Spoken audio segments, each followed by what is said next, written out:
You have a plan.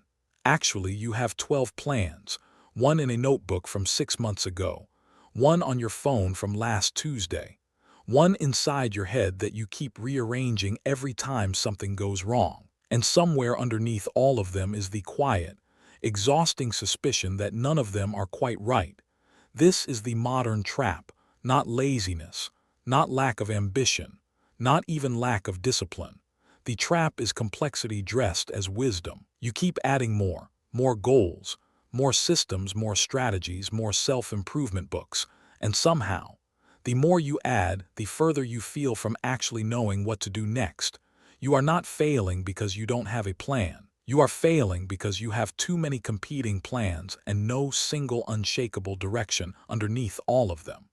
There is a word in Japanese that the samurai used to describe a warrior with total strategic clarity, a man who could see the entire battlefield from inside a single breath. They did not call him the smartest man in the room. They did not call him the most educated.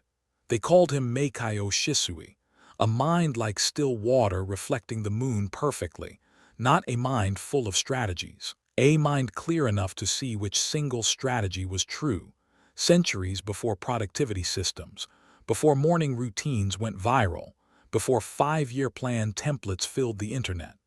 The samurai had already solved the problem of unclear living. They built a method so precise, so psychologically sound, that it didn't just help them win battles, it helped them build lives that meant something. And here is what nobody tells you about that method. It does not begin with a goal. It does not begin with a schedule. It begins with the removal of something you have been carrying so long you forgot it wasn't supposed to be there. What they removed, and how, is exactly what we are going to explore together. His name was Hiroshi. He was 23 years old, and by every visible measure, he was exceptional. His sword work was precise. His footwork was clean. When the other apprentices sparred, Hiroshi won. When the scrolls of strategy were laid out for study, Hiroshi understood them faster than anyone in the dojo. His master had once said quietly, to no one in particular, that the boy had the instincts of someone who had already lived 100 battles. And yet, every morning, Hiroshi woke before the sun and sat at the edge of his sleeping mat with his hands on his knees, staring at the wall, not meditating, not planning, just sitting in the particular stillness of someone who does not know which direction to face. He trained in swordsmanship because a samurai must be able to protect. He studied military strategy because a samurai must be able to think. He practiced calligraphy because a samurai must cultivate the mind beyond warfare. He read about governance, about medicine, about the tea ceremony and the philosophy of Zen. He was doing everything. And that was exactly the problem. Because when you are moving in every direction at once, you are not actually moving at all. You are just spinning. And spinning looks like effort from the outside. From the inside, it feels like slowly disappearing. At night, Hiroshi would sit by the small fire in his quarters and arrange his scrolls around him like pieces of a map he couldn't read. He would pick one up, study it intensely, feel a brief surge of purpose, and then remember the other scrolls waiting on the floor, and the surge would fade, and he would sit there, surrounded by the evidence of his own capability, feeling strangely hollow. His master, an older man named Daisuke, watched all of this. He watched it for 3 weeks without saying a word. He watched Hiroshi arrive first to the training ground and leave last. He watched him read by firelight until his eyes were red. He watched him win every sparring match with the smooth efficiency of someone who had trained the body well, and then retreat into himself the moment the match was over, as if victory left him no more certain than defeat. Daisuke never intervened, never offered guidance, never asked what was wrong. Some of the other apprentices whispered that the old master had simply lost interest in Hiroshi, that he had moved his attention elsewhere. But those who watched Daisuke more closely noticed something different. He was not ignoring Hiroshi. He was studying him, the way a craftsman studies a piece of wood before deciding where to make the first cut. He was waiting, not for Hiroshi to get better, not for Hiroshi to figure it out on his own. He was waiting for Hiroshi to get tired enough to stop pretending he already had the answer. Maybe you know this feeling. Not Hiroshi's world, not the dojo, not the scrolls, not the sword, but the feeling underneath it. The feeling of being genuinely capable and genuinely lost at the same time. The feeling of working hard and still not knowing, deep in your chest, whether any of it is pointing somewhere real. You have the tools, you have the intelligence, you have the desire, and still something underneath all of it feels like it hasn't been settled yet. Like the foundation is missing and everything you're building is slightly tilted, and you keep building anyway, hoping that more effort will somehow correct the angle. It won't, because effort without direction is not discipline. It is noise with good intentions. Hiroshi understood this intellectually. He could have written it in calligraphy and hung it on his wall. But understanding a truth and being freed by it are completely different things, and he was not yet free. Then, on the morning of the 22nd day, Daisuke appeared beside Hiroshi at the training ground before the others arrived. The air was cold. The sky was the pale gray of early dawn. Hiroshi was running forms alone, his movements exact and beautiful and somehow desperately sad. Daisuke watched him finish, then he asked one question. Not, what do you want to become? Not, what are your goals? Not, what is your plan? He asked. What are you willing to be governed by? Hiroshi stopped moving. The question hung in the cold morning air like smoke. He opened his mouth. He closed it again. He looked at his hands. He looked at the ground. And for the first time in 3 weeks of constant motion, Hiroshi was completely, utterly still, not because he was at peace, but because the question had reached somewhere inside him that none of his scrolls had ever touched. He didn't have an answer, and that, as it turned out, was the most important thing that had happened to him in years. Before we go any further, drop a comment below and tell me the one area of your life that feels most unclear right now. Not your biggest problem, just the area where the direction feels the haziest. You might be surprised how much clarity comes from simply naming it. Hiroshi thought about the question for the rest of that day. He thought about it while eating. He thought about it while cleaning his blade in the quiet of his quarters. He sat with it the way you sit with a splinter you cannot quite reach, aware of it constantly, unable to ignore it, unsure how to remove it. That evening, he returned to Daisuke. He had prepared an answer. I want to be governed by excellence, he said, by the pursuit of mastery in all things. Daisuke looked at him without expression. That is not an answer, the old man said. That is a wish dressed as a principle. Hiroshi tried again the following morning. Honor, he said. I want to be governed by honor. Daisuke considered this for a moment longer than the first answer. Then he shook his head gently. Honor is a result, he said, not a foundation. A man who says he is governed by honor has not yet asked what he is willing to sacrifice to keep it. Hiroshi spent 2 more days thinking, and on the 3rd attempt, he said something quieter, less certain, less polished than the first 2 answers, and Daisuke's expression shifted almost imperceptibly, not approval exactly, but recognition, the recognition of a man watching someone begin to arrive at something real. But we are not yet at that answer, because before Hiroshi could find it, he had to understand something about the nature of clarity itself. And that understanding began not in the dojo, not in the scrolls, but at the edge of a river at the southern end of the village.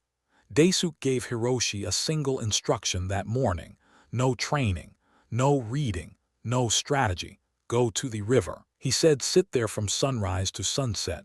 Watch it, do nothing else. Hiroshi wanted to ask why. He had the discipline not to. He went. The river was wide and unhurried, moving between low banks lined with cedar and stone. Hiroshi sat on a large, flat rock at the water's edge, his hands in his lap, his back straight out of habit, and he watched. For the first hour he was restless. His mind kept reaching for things to analyze, to plan, to solve. The river just moved. It didn't seem to be teaching him anything. It seemed, if he was honest, like a waste of a day by mid-morning. The restlessness had quieted slightly, the way a disturbed pond gradually settles. He noticed the way the water moved differently around the large stones, not fighting them, not stopping, simply finding the shape that worked and moving through it. He noticed how the river had no map, no deliberate strategy, no visible effort, and yet it was going somewhere clearly, inevitably, without hesitation. By afternoon, something had begun to shift in his chest. By evening, he understood something he could not yet put into words. He walked back to the dojo slowly, in the long orange light of late afternoon, turning the feeling over carefully, the way you carry something fragile. He stood before Daisuke. He was certain he had understood the lesson. He told the master what he had seen. He explained the water's movement, its naturalness, its lack of force. He spoke about Shizen, naturalness, and how a life plan built on principle rather than desire would move the same way, flowing around obstacles without losing direction. He was proud of the observation. It was accurate, it was poetic. It was exactly the kind of answer a learned apprentice would give. Daisuke listened to all of it. Then he asked, "And what were the banks made of?" Hiroshi paused. He had not thought about the banks. He had watched the water. He had studied its movement. He had understood its naturalness. But he had not asked what was keeping it true. What invisible structure held the river to its course and prevented it from spreading thin across the earth and becoming a swamp? The banks. Without them, the river had no direction. The water's naturalness was not enough on its own. The naturalness had to be held, shaped, given something to move inside of. Hiroshi stood very still. He had been so focused on how to move that he had never asked what was supposed to hold him to his course. "The water is your energy," Daisuke said quietly. "Your effort, your ability. The banks are your governing principle. Without them, even the most powerful river becomes shallow and lost." He turned and walked inside, and Hiroshi stood in the dying light, understanding for the first time the precise nature of his own emptiness, not a lack of water, but a lack of banks. This is the structure the samurai built their lives inside, not a strategy, not a system, an architecture. And it had 3 layers that worked in a specific order, an order that almost no one gets right today. The first layer was the ocean, not the river itself, but the destination the river was always moving toward. In samurai philosophy, this was the vision, not a goal, not a target, a direction so large and so honest that it could never be fully achieved, but could always be moved toward. The kind of direction that makes every small daily decision feel meaningful, because every small daily decision is connected to something that actually matters. The second layer was the banks, the governing principle, the single value a warrior was willing to organize every choice around, not a list of values. 1. Because a man with 10 governing principles has none. A principle only governs when it is strong enough to cost you something, when you would give something up to protect it. That is how you know it is real. The third layer was the current, the daily action that moves naturally from the first 2 layers, not a to-do list, not a productivity system, simply the next honest step available, taken without overthinking, because the direction and the principle have already made the decision obvious. Most people today live entirely inside the third layer and wonder why nothing holds. They optimize their mornings, they build habits, they read about focus and deep work and quarterly goals. They move efficiently, but toward what? Held by what? They are fast, purposeful currents with no banks and no ocean, spreading wider and shallower every year, moving quickly toward nowhere in particular. Hiroshi had been doing exactly this. And here is the harder question, the one that stays with you after the metaphor settles. What is your ocean?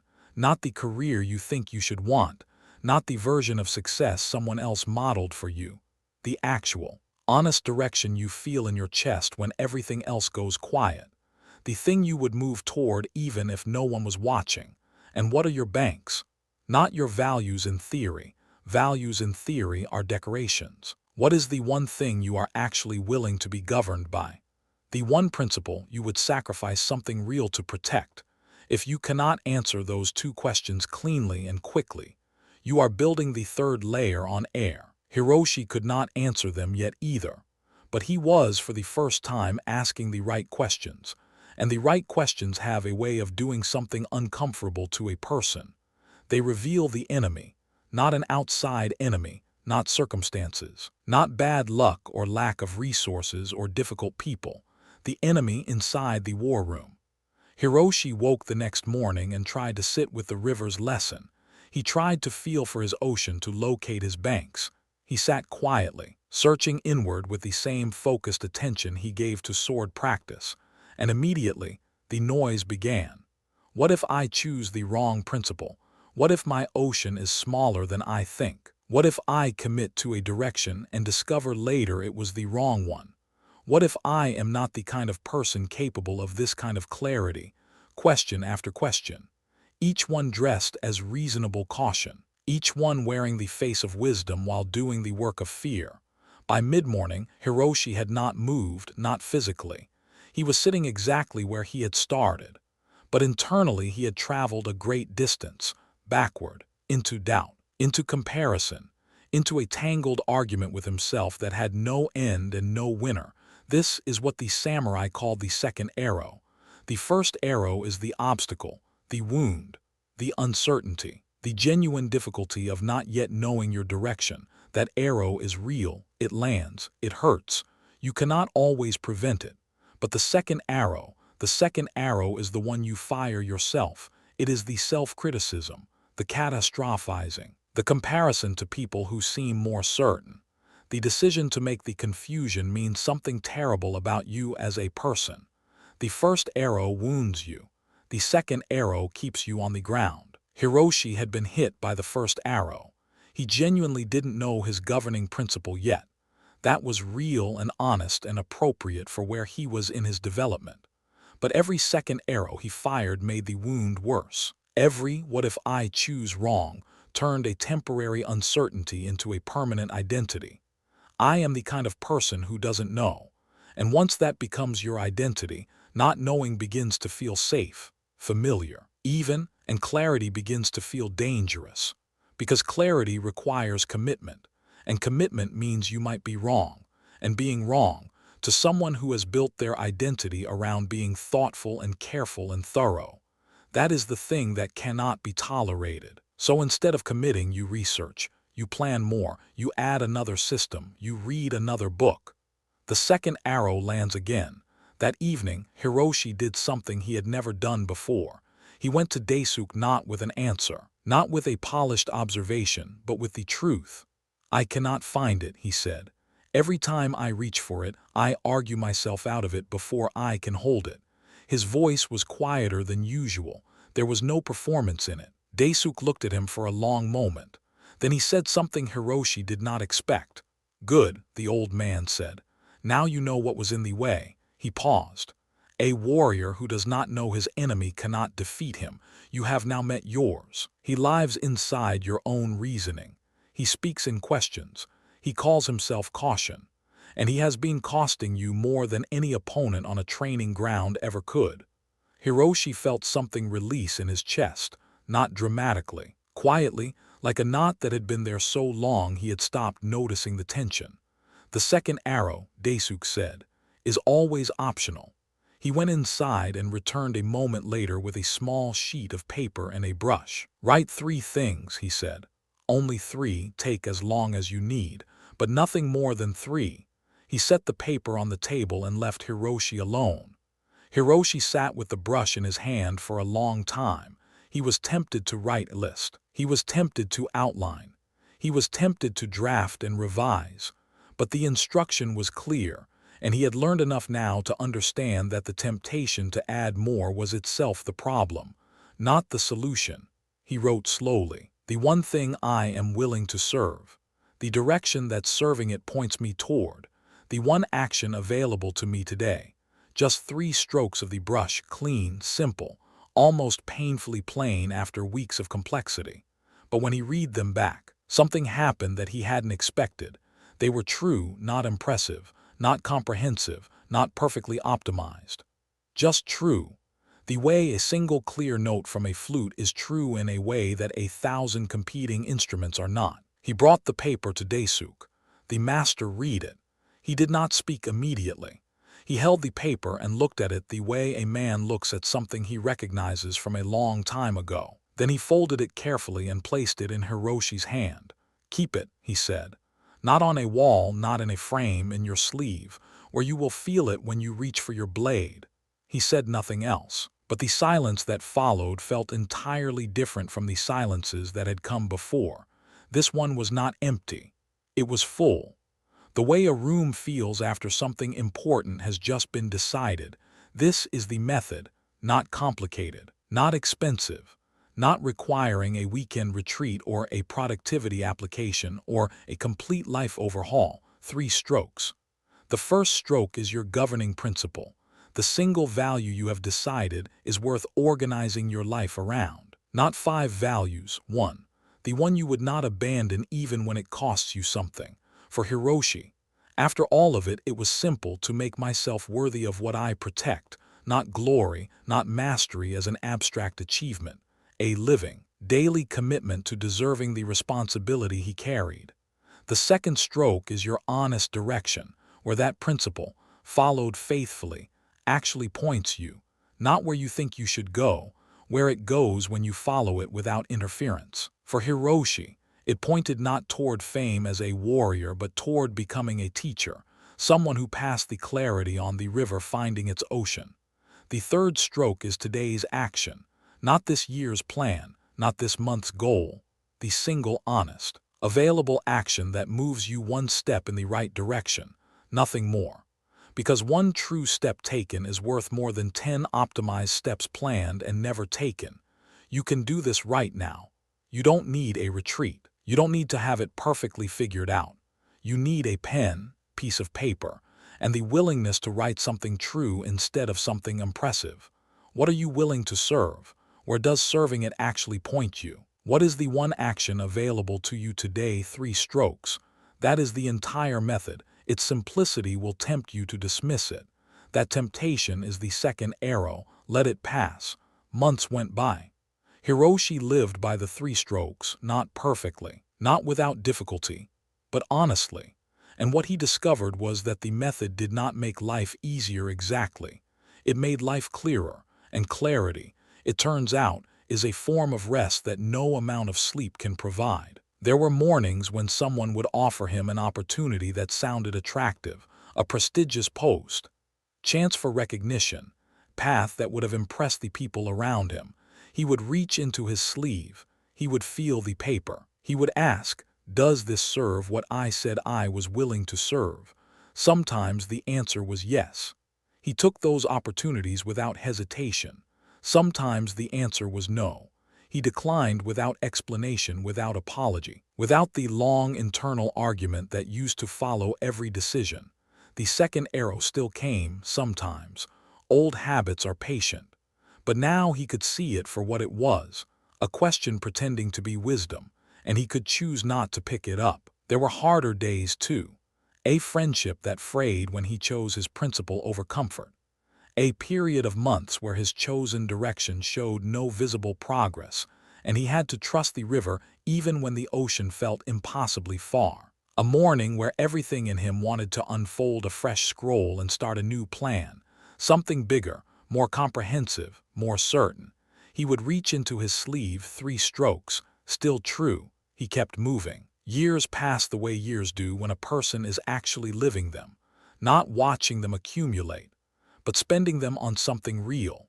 And one morning, when the light was the same pale gray of early dawn that it had been on the morning, Daisuke first asked him the question. Hiroshi sat in the position his old master used to occupy. The dojo was quiet. The training ground was empty. A young apprentice appeared at the edge of the courtyard. He was talented. Anyone could see it. His movements were clean. His eyes were sharp. He had already, at his age, read more scrolls than most men twice his years.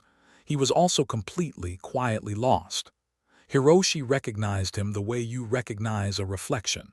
He watched him for a moment. Then he walked out into the cool morning air and stood beside him. The young man looked up, uncertain whether to speak. Hiroshi let the silence hold for a moment. Then, simply, clearly, he asked, "What are you willing to be governed by?" The young man opened his mouth, closed it, looked at his hands. And Hiroshi almost smiled, because that pause, that sudden, honest, slightly terrifying not knowing, was not a failure, it was the beginning. This is where clarity has always started.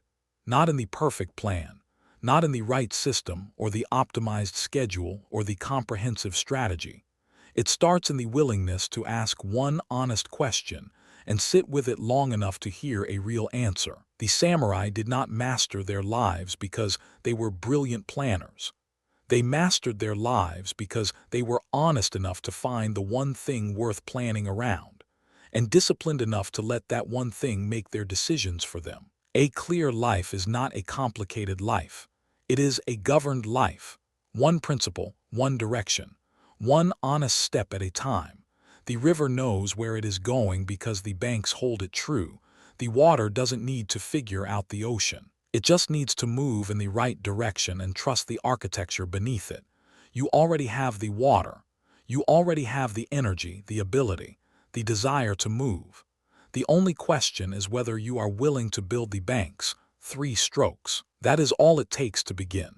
If this way of thinking landed somewhere real for you, share it with someone who's been carrying too many plans and not enough direction. And if you want to go deeper into the kind of clarity the samurai built their entire lives around, the next video is already waiting for you.